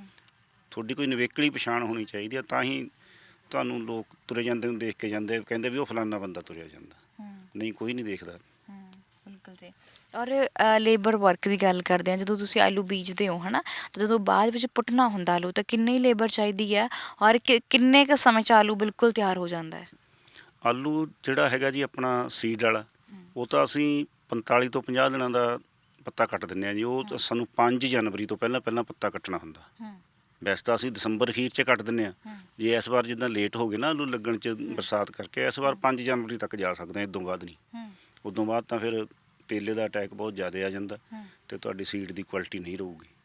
ਬਾਕੀ ਜਿਹੜਾ ਦੂਸਰਾ ਰਾਸ਼ਨ ਵਾਲਾ ਹੁੰਦਾ, ਕਿਉਂਕਿ ਹਜੇ ਅਸੀਂ ਸੀਡ ਦੀ ਇਨੀਸ਼ੀਅਲ ਸਟੇਜ ਦੇ 'ਚ ਰਾਸ਼ਨ ਵਾਲਾ ਆਲੂ ਸਾਡੇ ਕੋਲ ਲੱਗਿਆ ਹੁੰਦਾ। ਰਾਸ਼ਨ ਵਾਲੇ ਦਾ ਅਸੀਂ 80-90 ਕੁ ਦਿਨਾਂ 'ਤੇ ਪੱਤਾ ਕੱਟ ਕੇ, ਜਾਂ ਜਿੱਦਾਂ ਰੇਟ ਹੋਵੇ ਜਿਹੜੇ ਹਿਸਾਬ ਨਾਲ ਵੀ 60 ਦਿਨਾਂ ਤੋਂ ਬਾਅਦ ਜਦੋਂ ਮਰਜ਼ੀ ਪੱਤਾ ਕੱਟ ਕੇ ਵੇਚਦੀ ਹੈ ਜੀ, ਉਹ 'ਚ ਕੋਈ ਦਿੱਕਤ ਨਹੀਂ ਹੈ। ਜਿਹੜਾ ਖੇਤਾਂ 'ਚ ਇੰਨਾ ਤੁਸੀਂ ਬੀਜ ਤਿਆਰ ਕੀਤਾ ਹੋਇਆ, ਇਹ ਬੀਜ ਫਿਰ ਕੌਣ ਖਰੀਦੇਗਾ? ਨੂੰ ਕਿੱਥੇ ਜਾ ਕੇ ਤੁਸੀਂ ਸੋਚਿਆ ਹੋਇਆ ਕਿ ਇੰਨਾ ਅਸੀਂ ਸੇਲ ਕਰਨਾ, ਫਲਾਣੇ ਬੰਦੇ ਨੂੰ ਦੇਣਾ ਹੈਗਾ? ਨਹੀਂ, ਇਹਦੇ ਵਿੱਚ ਕੋਈ ਦਿੱਕਤ ਨਹੀਂ ਹੈਗੀ ਜੀ। ਤੁਹਾਡੇ ਕੋਲ ਵਧੀਆ ਬੀਜ ਹੋਣਾ ਚਾਹੀਦਾ। ਉਹ ਜਿੱਦਾਂ ਕਹਿੰਦੇ ਤੁਹਾਡੇ ਕੋਲ ਗੁੜ ਹੋਣਾ ਚਾਹੀਦਾ। ਮੱਖੀਆਂ ਤਾਂ ਆਪਣੇ ਆਪ ਆ ਜਾਂਦੀਆਂ ਨੇ। ਬਹੁਤ ਸਾਡਾ ਸੋਸ਼ਲ ਮੀਡੀਆ 'ਤੇ ਕਾਫੀ ਜ਼ਿਆਦਾ ਹੈਗਾ ਵਾ। 5000 ਤਾਂ ਮੇਰੇ ਫੇਸਬੁੱਕ ਫਰੈਂਡ ਹੈਗੇ ਆ। ਬਾਕੀ ਘੱਟੋ ਘੱਟ 50 ਕੁ WhatsApp ਗਰੁੱਪ ਮੇਰੇ ਕੋਲ ਚੱਲਦੇ ਆ। ਜਿਹੜਾ ਜੇ ਕੋਈ, ਮੇਰੇ ਖਿਆਲ ਮੈਨੂੰ ਨਹੀਂ ਲੱਗਦਾ ਕੋਈ ਪੰਜਾਬ ਦਾ ਗਰੁੱਪ ਹੋ ਜਿਹਦੇ 'ਚ ਮੈਂ ਨਹੀਂ ਐਡ ਹੋਊਂਗਾ। ਜਿਹੜਾ ਵੀ ਗਰੁੱਪ ਬਣਾਉਂਦਾ ਮੈਨੂੰ ਐਡ ਕਰ ਲੈਂਦਾ। ਬਲਕਿ ਕਈ ਮੇਰੇ ਕਿਸਾਨ ਦੋਸਤ ਤਾਂ ਇੱਥੋਂ ਤੱਕ ਕਹਿ ਦਿੰਦੇ ਆ ਵੀ ਇਹ ਤਾਂ ਚੱਲਦੀ ਫਿਰਦੀ ਯੂਨੀਵਰਸਿਟੀ ਹੈ। ਇੱਦਾਂ ਦੇ ਕਮੈਂਟ ਆਉਂਦੇ ਆ ਅਤੇ ਉਹਨਾਂ 'ਚ ਸਾਰਿਆਂ ਨੂੰ ਪਤਾ ਹੁੰਦਾ ਵੀ ਅਸੀਂ ਕੀ ਕਰਦੇ ਹਾਂ। ਅਤੇ ਜਿਸ ਤਰੀਕੇ ਨਾਲ ਤੁਸੀਂ ਪਹਿਲਾਂ ਆਪ ਟ੍ਰੇਨਿੰਗ ਲੈਂਦੇ ਹੋ ਜਾ ਕੇ, ਹੁਣ ਤੁਸੀਂ ਇੰਨਾ ਅੱਛੇ ਖੇਤੀ ਕਰ ਰਹੇ ਹੋ, ਬਹੁਤ ਸਾਰਾ ਮੁਨਾਫਾ ਤੁਸੀਂ ਕਮਾ ਰਹੇ ਹੋ, ਆਪਣੇ ਖੇਤਾਂ 'ਚੋਂ ਚੰਗਾ ਪੈਸਾ ਆ ਰਿਹਾ। 6 ਏਕੜ 6.5 ਏਕੜ ਤੁਹਾਡੇ, ਬਾਕੀ ਤੁਸੀਂ ਸਾਰੀ ਜਿਹੜੀ ਹੈ ਠੇਕੇ 'ਤੇ ਜ਼ਮੀਨ ਲਈ, ਟੋਟਲ 40 ਏਕੜ 'ਚ ਖੇਤੀ ਕਰ ਰਹੇ ਹੋ ਇਸ ਵੇਲੇ। ਤਾਂ ਮੈਂ ਇਹ ਜਾਣਨਾ ਚਾਹਾਂਗੀ ਕਿ ਜਿਹੜੇ ਬਾਕੀ ਕਿਸਾਨ ਹੈ ਤੁਹਾਡੇ ਆਲੇ ਦੁਆਲੇ ਦੇ ਪਿੰਡਾਂ ਵਾਲੇ, ਉਹ ਚਾਹੁੰਦੇ ਕਿ ਅਸੀਂ ਵੀ ਚੰਗਾ ਮੁਨਾਫਾ ਕਮਾਈਏ, ਥੋੜ੍ਹੀ ਜਿਹੀ ਫਸਲ ਤੋਂ ਚੰਗੀ ਜਿਹੜੀ ਰੋਜ਼ੀ ਸਾਨੂੰ ਮਿਲ ਜਾਵੇ, ਤਾਂ ਕੀ ਤੁਸੀਂ ਉਹਨਾਂ ਨੂੰ ਵੀ ਟ੍ਰੇਨਿੰਗ ਦਿੰਦੇ ਹੋ? ਹਾਂਜੀ, ਮੇਰੇ ਕੋਲ ਇੱਕ ਤਾਂ ਕਮੇਟੀ ਤੋਂ ADO ਆਉਂਦੇ ਆ, ਜਿਹੜੇ ਨਵੇਂ ADO ਪੁਆਇੰਟ ਹੁੰਦੇ ਆ ਨਾ, ਉਹ ਅਲੱਗ-ਅਲੱਗ ਫਾਰਮਰਸ ਕੋਲ ਜਾਂਦੇ ਆ ਵੀ ਇਹ ਫਾਰਮਰ ਜਾ ਕੇ ਦੇਖੋ, ਤੁਸੀਂ ਖੇਤਾਂ 'ਚ ਜਾਓ। ਉਹਨਾਂ ਨੂੰ ਇੱਕ ਟ੍ਰੇਨਿੰਗ ਹੁੰਦੀ ਹੈ 1 ਦਿਨ ਦੀ। ਉਹ ਮੇਰੇ ਕੋਲ ਵੀ ਆਉਂਦੇ ਆ ਜੀ, 2-3 ਉਹਨਾਂ ਦੇ ਬੈਚ ਆਏ ਨੇ ਮੇਰੇ ਕੋਲ ਕਮੇਟੀ 'ਚੋਂ। ਅਤੇ ਉਹ ਤੋਂ ਬਿਨਾਂ ਅਸੀਂ ਆਲੂਆਂ ਦੇ ਫਾਰਮ ਸਕੂਲ ਚਲਾ ਰਹੇ ਹਾਂ ਹੁਣ, ਉਹਦੇ 'ਚ ਵੀ ਟ੍ਰੇਨਿੰਗ ਵਾਸਤੇ ਆਉਂਦੇ ਆ। ਅਤੇ ਉੱਦਾਂ ਵੀ ਮੈਂ ਕਹਿੰਦਾ ਵੀ ਮੇਰਾ ਫੋਨ ਫੜ ਲਓ ਵੀ ਤੁਹਾਨੂੰ ਇੰਨਾ ਪਤਾ ਲੱਗ ਜਾਊ ਵੀ ਕਿੰਨੇ ਕੁ ਫੋਨ ਆਉਂਦੇ ਆ ਜ਼ਿਮੀਂਦਾਰਾਂ ਦੇ। ਅਸੀਂ ਗੱਲੇ ਛੱਡੋ, ਅਤੇ ਇਹ ਸੇਵਾ ਹੀ ਹੈ ਇੱਕ ਪਰਮਾਤਮਾ ਨੇ ਲਾਈ ਹੋਈ। ਪਰ ਇੱਕ ਸਾਡੇ 'ਚ ਨੁਕਸ਼ਾ ਜੀ, ਵੀ ਜਿੱਦਾਂ ਬਾਬਾ ਨਾਨਕ ਸਾਡਾ ਨਾਲ ਸਿੱਖ ਰੱਖ ਕੇ, ਅਸੀਂ ਸਿੱਖਦੇ ਨਹੀਂ ਹੈਗੇ, ਅਸੀਂ ਸਿਖਾਉਣ ਦੀ ਕੋਸ਼ਿਸ਼ ਕਰਦੇ ਹਾਂ। ਜਦ ਕਿ ਸਾਨੂੰ ਸਿੱਖਣਾ ਚਾਹੀਦਾ। ਸਾਨੂੰ ਕੋਈ, ਇੱਕ ਵਾਰ ਤੁਹਾਨੂੰ ਗੱਲ ਦੱਸਦਾ, ਅਸੀਂ ਟ੍ਰੇਨਿੰਗ ਲਾਉਣ ਚੱਲੇ ਗਏ ਜਲੰਧਰ, ਅਤੇ ਮੈਂ ਫੋਟੋ ਕਲਿੱਕ ਕਰਤੀ WhatsApp 'ਤੇ ਵੀ ਅਸੀਂ ਟ੍ਰੇਨਿੰਗ ਲਾਉਣ ਜਾਏ। ਇੱਕ ਬਹੁਤ ਵਧੀਆ ਸੀਡ ਗਰੋਰ ਆ, ਅਤੇ ਉਹ ਤਾਂ ਵਧੀਆ ਆਪਣੀ ਕੰਪਨੀ ਚੱਲ ਰਹੀ ਆ। ਉਹ ਬੰਦੇ ਦਾ ਮੈਨੂੰ ਕਮੈਂਟ ਆਇਆ, ਕਹਿੰਦਾ ਤੁਹਾਨੂੰ ਵੀ ਸਿੱਖਣ ਦੀ ਲੋੜ ਆ। ਉਹ ਮੈਂ ਕਿਹਾ ਵੀ ਬੰਦਾ, ਸੰਤ ਮਸ਼ਕੀਨ ਜੀ ਕਹਿੰਦੇ ਹੁੰਦੇ ਆ, ਕਹਿੰਦੇ ਬੰਦਾ ਬੁੱਢਾ ਕਦੋਂ ਹੁੰਦਾ? ਜਦੋਂ ਉਹਦੇ ਸਿੱਖਣ ਦੀ ਚਾਹਨਾ ਮੁੱਕ ਜਾਂਦੀ ਆ, ਉਹ ਬੁੱਢਾ ਹੋ ਗਿਆ। ਨਹੀਂ ਤਾਂ ਜਦ ਸਿੱਖਦਾ ਰਹਿੰਦਾ ਬੰਦਾ ਐਕਟਿਵ ਰਹਿੰਦਾ। ਬਿਲਕੁਲ, ਸਾਨੂੰ ਹਰ ਵਕਤ ਸਿੱਖਦੇ ਹੀ ਰਹਿਣਾ ਚਾਹੀਦਾ। ਬਿਲਕੁਲ ਜੀ, ਉਹੀ ਬੰਦਾ ਜਿਹੜਾ ਕੁਛ ਨਾ ਕੁਛ ਸਿੱਖਦਾ ਰਹਿੰਦਾ, ਕਾਮਯਾਬ ਉਹੀ ਹੁੰਦਾ ਹੈ। ਅੱਛਾ, ਹੁਣ ਅਸੀਂ ਗੱਲ ਕਰਦੇ ਤੁਹਾਡੇ ਖੇਤਾਂ ਦੇ ਵਿੱਚ ਇਸ ਵੇਲੇ ਰਾਸ਼ਨ ਦੇ ਲਈ ਜਿਹੜਾ ਤੁਸੀਂ ਆਲੂ ਵੇਚਣਾ ਹੈਗਾ ਆ, ਆਲੂ ਦੀ ਕਿੰਨੀ ਖੇਤੀ ਕਰ ਰਹੇ ਹੋ ਬੀਜ ਤੋਂ ਇਲਾਵਾ? ਇਸ ਵਾਰ ਆਲੂ ਮੇਰੇ ਕੋਲ ਬੀਜ ਤੋਂ ਇਲਾਵਾ 12 ਕੁ ਏਕੜ ਆਲੂ ਲੱਗਿਆ ਰਾਸ਼ਨ ਵਾਲਾ, ਅਤੇ 3 ਕੁ ਏਕੜ ਮੇਰੇ ਕੋਲ ਬੀਜ ਵਾਲਾ ਲੱਗਿਆ ਹੋਇਆ, ਜਿਹਦੇ 'ਚ 1 ਏਕੜ ਟਿਊਬਰ ਦਾ ਲੱਗਿਆ, ਮਿਨੀ ਟਿਊਬਰ, 1 ਏਕੜ ਮੇਰੇ ਕੋਲ G1 ਲੱਗਿਆ ਹੋਇਆ, ਅਤੇ 1 ਏਕੜ ਮੇਰੇ ਕੋਲ ਲੱਗਿਆ ਹੋਇਆ ਜਿਹੜਾ ਆਪਣਾ ਸਰਟੀਫਾਈਡ ਤੋਂ ਅਸੀਂ ਅੱਗੇ ਬੀਜ ਤਿਆਰ ਕਰ ਰਹੇ ਹਾਂ। ਮੰਨਦੇ ਹੋ ਕਿ ਸਰਕਾਰ ਨੂੰ ਕੁਝ ਰੇਟ ਤੈਅ ਕਰਨੇ ਚਾਹੀਦੇ ਆਲੂ ਦੀ ਖੇਤੀ ਦੇ ਕਿ ਇੰਨਾ ਕੁ ਜਿਹੜਾ ਭਾਅ ਆ ਕਿਸਾਨਾਂ ਨੂੰ ਮਿਲੇ, ਕਿਉਂਕਿ ਇੰਨੀ ਮਿਹਨਤ ਕਰਨੀ ਪੈਂਦੀ ਆ, ਪਾਣੀ ਦਾ ਖਿਆਲ ਰੱਖਣਾ ਪੈਂਦਾ, ਬਰਸਾਤ ਦਾ ਧਿਆਨ ਰੱਖਣਾ ਪੈਂਦਾ, ਔਰ ਤੇਲਾ ਨਾ ਪੈ ਜੇ ਇੱਥੇ ਫਸਲ 'ਤੇ, ਕੋਈ ਵਾਇਰਸ ਨਾ ਫਸਲ 'ਤੇ ਆ ਜੇ। ਹਰ ਇੱਕ ਚੀਜ਼ ਆ, ਬੱਚਿਆਂ ਵਾਂਗੂ ਤੁਸੀਂ ਇੱਕ ਫਸਲ ਨੂੰ ਪਾਲਦੇ ਹੋ, ਪਰ ਜਦੋਂ ਉਹਨੂੰ ਵੇਚਣ ਦਾ ਸਮਾਂ ਆਉਂਦਾ ਕਿ ਅਸੀਂ ਇਹਨੂੰ ਪੁੱਤਾਂ ਵਾਂਗ ਪਾਲਿਆ, ਹੁਣ ਸਮਾਂ ਆ ਗਿਆ ਕਿ ਇਹ ਤੋਂ ਮੁਨਾਫਾ ਲਈਏ ਆ ਕੇ, ਹੈ ਨਾ, ਤਾਂ ਉਦੋਂ ਕੀ ਹੁੰਦਾ, ਤੁਹਾਨੂੰ ਉਹ ਮੁਨਾਫਾ ਮਿਲਦਾ ਨਹੀਂ ਹੈ। ਸਰਕਾਰ ਨਾਲ ਗਿਲੇ ਰੋਸੇ ਹੈਗੇ ਤੁਹਾਡੇ? ਹਾਂਜੀ, ਅਸਲ 'ਚ ਸਰਕਾਰ ਦੇ ਜਿਹੜੇ ਪਾਲਿਸੀ ਮੇਕਰ ਨੇ ਨਾ, ਉਹਨਾਂ ਨੂੰ ਗਰਾਊਂਡ ਰਿਐਲਿਟੀ ਪਤਾ ਹੀ ਨਹੀਂ। ਏਸੀ 'ਚ ਬਹਿ ਕੇ ਪਾਲਿਸੀਆਂ ਬਣਾਉਂਦੇ ਆ, ਉਹਨਾਂ ਨੂੰ ਪਤਾ ਹੀ ਨਹੀਂ ਹੈਗਾ। ਆਲੂ ਦਾ ਸਰਕਾਰ ਚਾਹੇ ਕੁਛ ਨਾ ਕਰੇ, ਇੱਕ ਕੰਮ ਕਰ ਦੇਵੇ, ਆਲੂ ਨੂੰ ਐਕਸਪੋਰਟ ਕਰਨ ਦੀ ਇਜਾਜ਼ਤ ਦੇ ਦੇਵੇ। ਆਲੂ ਨੂੰ ਸਰਕਾਰ ਐਕਸਪੋਰਟ ਕਰਨ ਦੀ ਇਜਾਜ਼ਤ ਕਦੋਂ ਦਿੰਦੀ ਆ? ਜੁਲਾਈ 'ਚ ਜਾ ਕੇ, ਜਦੋਂ ਸਾਡੀ ਬਰਸਾਤ ਦਾ ਪਤਾ ਲੱਗ ਜਾਂਦਾ ਵੀ ਬਰਸਾਤ ਜ਼ਿਆਦਾ ਹੋਣੀ ਜਾਂ ਘੱਟ ਹੋਣੀ ਆ, ਉਦੋਂ ਸਾਡਾ ਆਲੂ ਐਕਸਪੋਰਟ ਦੇ ਲੈ ਕੇ ਨਹੀਂ ਹੁੰਦਾ। ਅਸਲ 'ਚ ਆਲੂ ਜੇ ਐਕਸਪੋਰਟ ਹੋਣਾ ਤਾਂ ਇਹ ਸਾਡਾ ਫਰਵਰੀ ਮਾਰਚ ਦੇ ਵਿੱਚ ਹੋਊਗਾ, ਉਦੋਂ ਐਕਸਪੋਰਟ ਦੇ ਲਾਇਕ ਹੁੰਦਾ। ਉਦੋਂ ਸਰਕਾਰ ਰੋਕ ਲਾ ਦਿੰਦੀ ਹੈ। ਕਾਰਨ ਕੀ? ਵੀ ਜੇ ਬਰਸਾਤ ਨਾ ਹੋਈ ਤਾਂ ਖਾਣ ਵਾਸਤੇ ਆਲੂ ਰਹਿ ਜਾਊਗਾ। ਕਿਉਂਕਿ ਹਿੰਦੁਸਤਾਨ ਦੀ ਜਿਹੜੀ ਖੇਤੀ ਆ ਜ਼ਿਆਦਾ ਬਰਸਾਤ 'ਤੇ ਆਧਾਰਿਤ ਆ। ਇਹ ਤਾਂ ਜਿਹੜੀ ਆਪਣੇ ਸਿੰਚਾਈ ਹੈਗੀ ਪੰਜਾਬ ਦੇ ਵਿੱਚ ਆ, ਕਿਉਂਕਿ ਮੈਂ ਕੰਨਿਆ ਕੁਮਾਰੀ ਤੱਕ ਜਾ ਕੇ ਦੇਖ ਕੇ ਆਇਆ। ਬਾਕੀ ਕਿਤੇ ਕੁਛ ਨਹੀਂ ਹੁੰਦਾ। ਇਹ ਅਫਵਾਹਾਂ ਨੇ, ਉਈਓ ਹੀ ਫਲਾਣੇ ਥਾਂ ਚੌਲ ਹੁੰਦਾ। ਜੇ ਇੱਕ ਮੀਂਹ ਪੈ ਜਾਵੇ ਜਾਂ ਇੱਕ ਸੋਕਾ ਲੱਗ ਜਾਵੇ, ਪੰਜਾਬ ਤੋਂ ਬਿਨਾਂ ਕਿਤੇ ਕੁਛ ਨਹੀਂ ਹੁੰਦਾ। ਫਿਰ ਆਲੂ ਨੂੰ ਸੇਫ ਫੂਡ ਜਾਂ ਰਿਜ਼ਰਵ ਫੂਡ ਮੰਨ ਕੇ ਸਰਕਾਰ ਰੱਖਦੀ ਆ। ਜੋ ਉਹੀ ਨਾ ਸਰਕਾਰ ਰੱਖੇ, ਬਸ ਇਜਾਜ਼ਤ ਦੇ ਦੇਵੇ ਵੀ ਇਹ ਐਕਸਪੋਰਟ ਕਰ ਲਓ। ਆਪਣੇ ਗਵਾਂਢੀ ਮੁਲਕ ਪਾਕਿਸਤਾਨ 'ਚ 20 ਰੁਪਏ ਕਿਲੋ ਆਲੂ ਜਿੰਨਾ ਮਰਜ਼ੀ ਵੇਚ ਲਓ ਤੁਸੀਂ। ਆਪਾਂ ਨੂੰ ਸਾਰਾ ਅੰਮ੍ਰਿਤਸਰ ਤੋਂ 25-30 ਕਿਲੋਮੀਟਰ ਲਾਹੌਰ ਆ। ਸਰਕਾਰ ਦੀ ਪਾਲਿਸੀ ਨਹੀਂ ਹੈਗੀ ਪਰ ਇਹ। ਬਿਲਕੁਲ। ਔਰ ਬਾਕੀ ਫਸਲੇ ਮੰਡੀਕਰਨ ਤੇ ਨਹੀਂ ਹੈ। ਜੀ। ਇਹ ਤਾਂ ਮੰਡੀਕਰਨ ਤਾਂ ਹੈ ਉਹ ਨਹੀਂ, ਇਹ ਤਾਂ ਸ਼ਬਦ ਹੀ ਹੋ ਵੀ ਨਹੀਂ ਸਕਦਾ ਜੀ। ਇੱਥੇ ਇੰਨਾ ਸਰਕਾਰ ਜਿੰਨੀ ਖਰੀਦ ਹੀ ਨਹੀਂ ਸਕਦੀ। ਜਾਂ ਤਾਂ ਸਰਕਾਰ ਆਪਣੇ ਜਿਹੜਾ ਸਾਡਾ ਜਿੱਦਾਂ ਪੰਜਾਬ ਸਰਕਾਰ ਆ, ਇਹ ਕੋਈ ਪੰਜਾਬ ਐਗਰੋ ਜਾਂ ਮਾਰਕਫੈਡ, ਇਹ ਜਿੰਨਾ ਮਰਜ਼ੀ ਐਕਸਪੋਰਟ ਕਰ ਲਓ ਆਲੂ। ਸ਼੍ਰੀਲੰਕਾ ਨੂੰ ਜਿੰਨਾ ਮਰਜ਼ੀ ਆਲੂ ਭੇਜ ਲਓ, ਬੰਗਲਾਦੇਸ਼ ਨੂੰ ਜਿੰਨਾ ਮਰਜ਼ੀ ਆਲੂ ਭੇਜ ਲਓ, ਜਿੰਨਾ ਮਰਜ਼ੀ ਯੂਰਪ ਨੂੰ ਆਲੂ ਭੇਜ ਲਓ। ਆਵੇ ਨਾ ਆਪਣੀ ਕੋਈ ਏਜੰਸੀ ਨੂੰ ਐਕਸਪੋਰਟ ਕਰਾਵੇ, ਜ਼ਿਮੀਂਦਾਰਾਂ ਨੂੰ ਚੁਣੇ ਵੀ ਤੁਸੀਂ ਆਹ ਰੱਖਣੀ, ਆਹ ਸਪਰੇਹਾਂ ਕਰਨੀਆਂ, ਆਹ ਖਾਦ ਪਾਉਣੀ ਹੈ, ਇੰਨੀ ਖਾਦ ਪਾਉਣੀ, ਇੰਨੀ ਸਪਰੇਅ ਕਰਨੀ, ਤੁਹਾਡਾ ਇਸ ਰੇਟ ਆਲੂ ਉੱਥੇ ਭੇਜਿਆ ਜਾਊ। ਨੋਡਲ ਏਜੰਸੀ ਕਿਸੇ ਨੂੰ ਬਣਾਵੇ ਸਰਕਾਰ, ਪੰਜਾਬ ਸਰਕਾਰ। ਕੋਈ ਵੱਡੀ ਗੱਲ ਨਹੀਂ ਹੈਗੀ ਇਹ, ਕੋਈ ਸਰਕਾਰ ਨੂੰ ਪੈਸਾ ਖਰਚਣ ਦੀ ਲੋੜ ਨਹੀਂ ਹੈਗੀ। ਨੋਡਲ ਏਜੰਸੀ ਬਣਾ ਕੇ ਸਰਕਾਰ ਆਪਣਾ ਕੰਮ ਕਰ ਸਕਦੀ ਹੈ। ਪਰ ਉਹ ਸਰਕਾਰਾਂ ਦੇ ਤਾਂ ਕੰਮ ਜੀ ਬਸ ਹੁਣ ਕੀ ਕਹੀਏ, ਲੁੱਟਣ 'ਤੇ ਕੰਮ ਹੋਏ ਨੇ, ਹੋਰ ਕੀ। ਬਿਲਕੁਲ।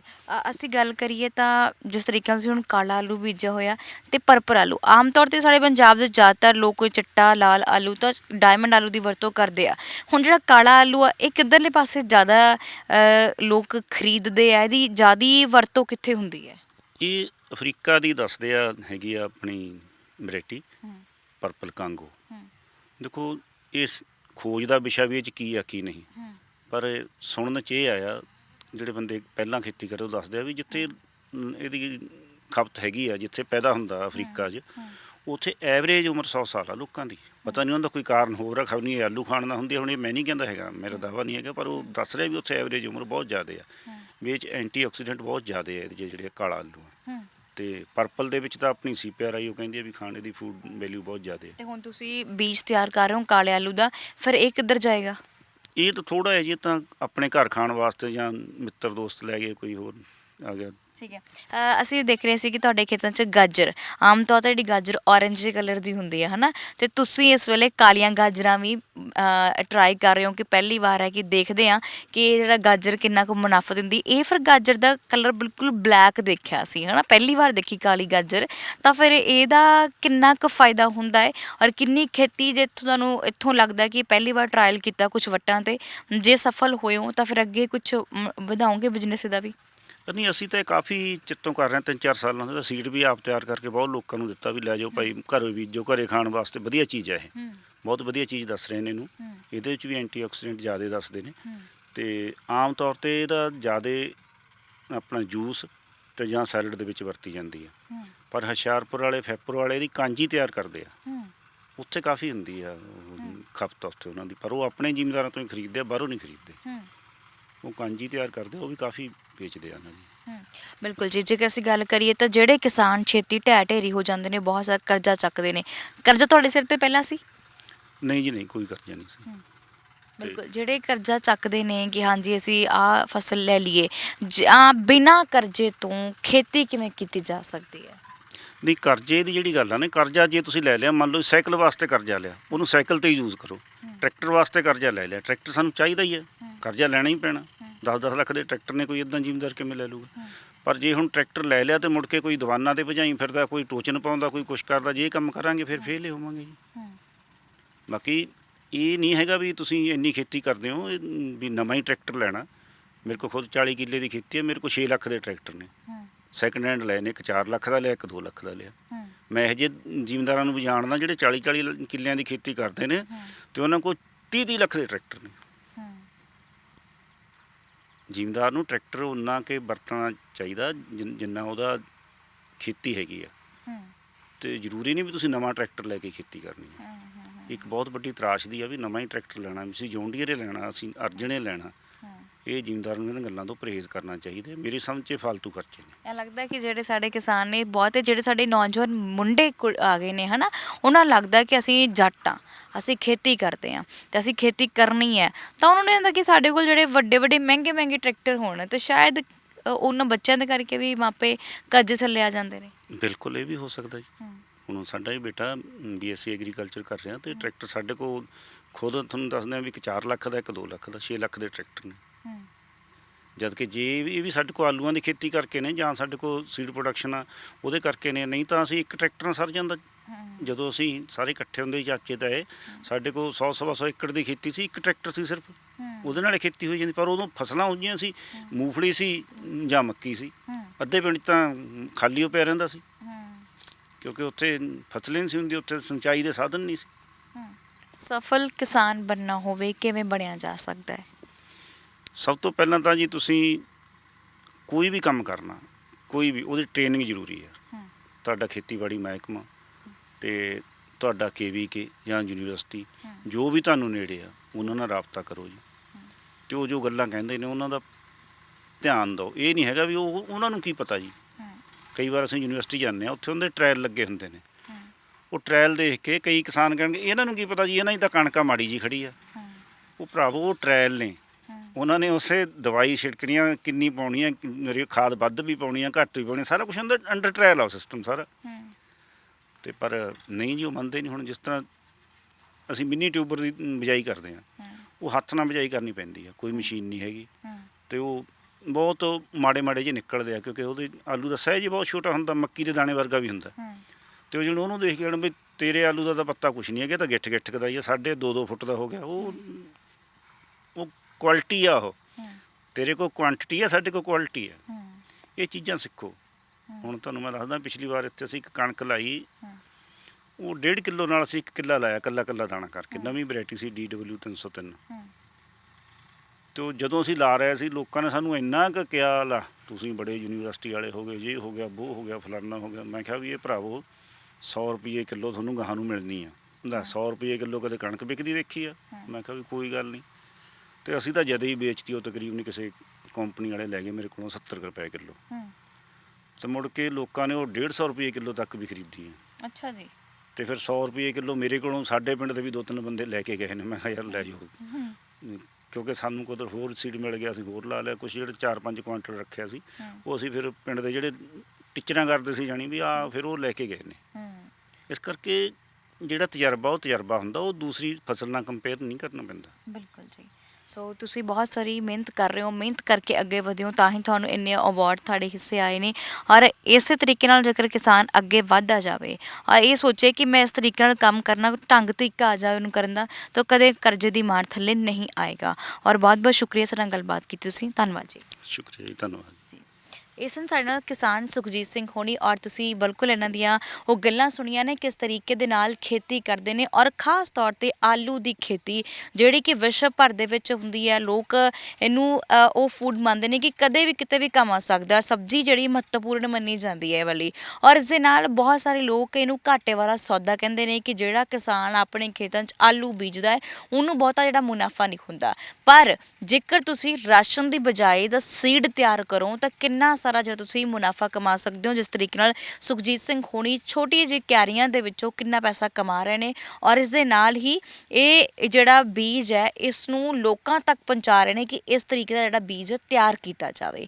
ਜੇਕਰ ਤੁਸੀਂ ਟ੍ਰੇਨਿੰਗ ਲੈਣਾ ਚਾਹੁੰਦੇ ਹੋ, ਮਿਲਣਾ ਚਾਹੁੰਦੇ ਹੋ ਤਾਂ ਪਿੰਡ ਦਿਵਾਲਾ ਦੇ ਵਿੱਚ ਸਰਦਾਰ ਸੁਖਜੀਤ ਸਿੰਘ ਹੋਣਾ ਦਾ ਘਰ ਹੈ, ਤੁਸੀਂ ਆ ਵੀ ਸਕਦੇ ਹੋ। ਫੇਸਬੁੱਕ 'ਤੇ ਵੀ ਜਿਹੜਾ ਬਹੁਤ ਜ਼ਿਆਦਾ ਇਹ ਸਤਰਕ ਰਹਿੰਦੇ ਨੇ, ਲਗਾਤਾਰ ਉੱਥੇ ਵੀ ਤੁਹਾਡੇ ਨਾਲ ਉੱਥੇ ਰਾਬਤਾ ਕਾਇਮ ਕਰ ਸਕਦੇ ਹੋ। ਜੇਕਰ ਤੁਸੀਂ ਮਿਲਣਾ ਚਾਹੁੰਦੇ ਹੋ ਤਾਂ ਜ਼ਰੂਰ ਮਿਲ ਵੀ ਸਕਦੇ ਹੋ। ਹੁਣ ਤੁਹਾਡੇ ਤੋਂ ਲਵਾਂਗੇ ਆ ਗਿਆ ਸਹਿਯੋਗੀ ਸਾਥੀ ਕੇਵਲ ਸਿੰਘ ਕਮਲ ਦੇ ਨਾਲ ਮਨਦੀਪ ਕੌਰ ਸੰਧੂ। ਸਤਿ ਸ਼੍ਰੀ ਅਕਾਲ।